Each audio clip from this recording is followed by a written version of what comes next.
Another part of the nitty-gritty of process is palettes. Obviously having the colors that you need available quickly and easily at your fingertips and your pencil tip so that you don't have to keep searching for them is really important.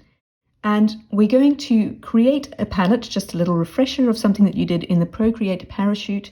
Create your palette, and we're going to do the digital approximations of my watercolor palette. Let's use that.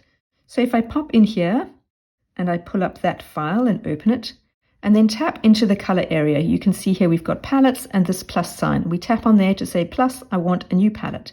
And here we're going to go for the very simplest option, create new palette. And there we have a blank area.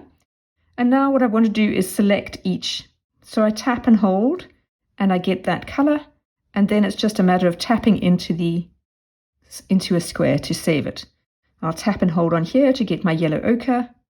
There it's displayed in the top right hand corner so that I know I'm going to get that. There I have it. Tap and hold here. See this change to get lemon yellow.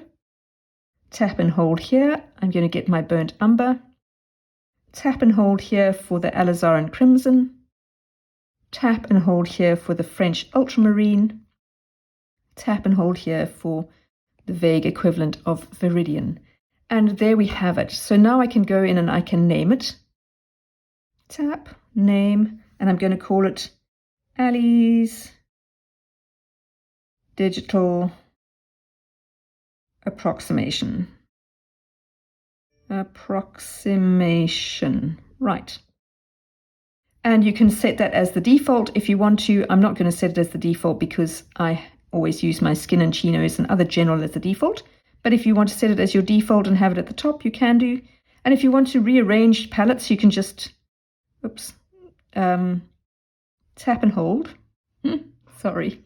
Let's just tap and drag it down. So I'm going to drag it down to the bottom here. In fact, I'm going to drag it below the ones that I tend to use. So there I've got all mine back the way I usually use them, but I'm going to send off to you this digital approximation so that you have that available in a single simple palette. And that's how you create yourself your own palette. There are other ways of creating a palette, and we'll go into that at a different time. It's a little bit secondary to what we're doing at the moment.